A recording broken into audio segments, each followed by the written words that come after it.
Cette fois, la question est tranchée. Les étudiants étrangers devront payer plus cher que leurs camarades français, les frais universitaires. Le Conseil d'État a validé la hausse de ces frais universitaires pour les étudiants extra-européens. Une décision rendue publique il y a 2 jours. Alors, quelles conséquences pour les étudiants africains? Pour en parler, nous sommes avec Modibo Massaké, porte-parole du collectif des étudiants étrangers. Bonsoir. Bonsoir. Merci d'être avec nous. Vous contestiez cette hausse depuis plusieurs mois. Comment est-ce que vous réagissez peut-être rapidement à la décision du Conseil d'État?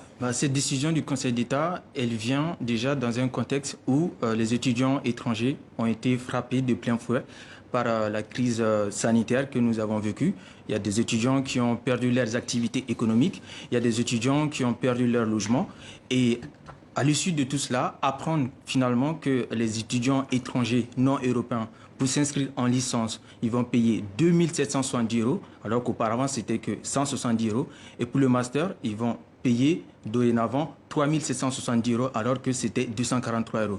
Donc les frais de scolarité ont été multipliés par 16. Donc nous, depuis très longtemps, on était dans une procédure judiciaire. Le Conseil constitutionnel avait été saisi par les associations et les syndicats d'étudiants. Et la décision du Conseil constitutionnel qui avait été rendue le 11 octobre 2019 était pour nous un soulagement. Parce que le Conseil constitutionnel avait affirmé que le principe de l'éducation, c'est la gratuité et c'est l'égalité des chances. D'abord, qu'on s'entende sur un point, quand on parle de gratuité et l'égalité des chances, ça peut paraître comme si les étudiants étrangers réclamaient tout ce qui est gratuit et qu'on va bénéficier d'un système éducatif français sans pour autant y contribuer. Non, parce que les étudiants étrangers, dans leur grande majorité, quand ils sont en France, ils travaillent.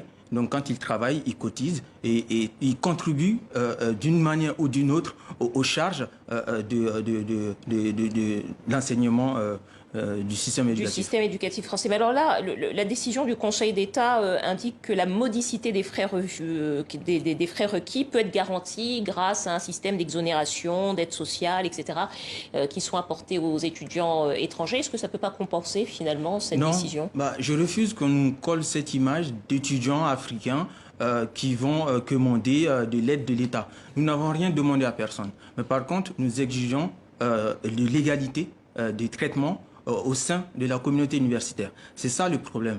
Parce que dire qu'aujourd'hui, on va vous faire payer très cher vos frais de scolarité sous prétexte que vous n'êtes pas sur le bon continent, sous prétexte que vous n'êtes pas de l'Europe ou vous n'êtes pas français, quand même bien qu'on est francophone. Donc là, encore là, je me pose des questions sur ce sujet. Et en même temps, on nous demande, en nous disant, ouais, mais vous pouvez bénéficier de l'aide de l'État. Bon, je préfère, s'il y a vraiment de l'aide de l'État, que cette aide-là soit déversée directement aux universités pour qu'on puisse être traité sur le même pied d'égalité que même les étudiants français.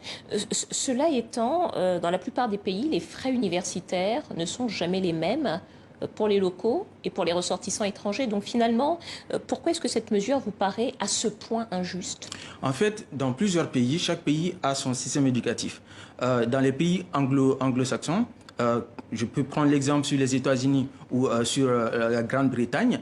Le système éducatif, rien ne garantit que ça repose sur le principe de l'égalité et ça repose sur le principe de la gratuité. Or, en France, le système est établi comme ça. Ce n'était pas nous qui l'avons imposé. Donc, ce qu'on veut rappeler, c'est que ce que la Constitution dit, c'est l'égalité et la gratuité dans tous les niveaux de l'enseignement, que ce soit primaire, que ce soit secondaire, et même au niveau de l'enseignement supérieur. Donc, aujourd'hui, pourquoi exclure les étudiants étrangers de ce système-là, alors qu'il y a une tradition de la culture de l'accueil en France qui s'est perpétuée depuis des années? Alors, il y a un point que vous avez commencé à aborder. Ça va changer effectivement à la rentrée. Comment ça va se passer précisément pour les étudiants qui sont dans un cycle, par exemple ceux qui sont en licence et ça se déroule sur 3 ans, ou ceux qui sont sur des masters qui se déroulent, mettons, en 2 ans? Comment est-ce que ça va se passer pour eux? Ils ont pas beaucoup payé la première année, quid de la deuxième année? Le gouvernement a été très vigilant sur ce point parce qu'il savait que cette mesure va nécessiter une certaine manifestation. Adaptation, oui, et donc dès le début, ils ont précisé que les étudiants qui sont actuellement en cours de formation ne seront pas concernés.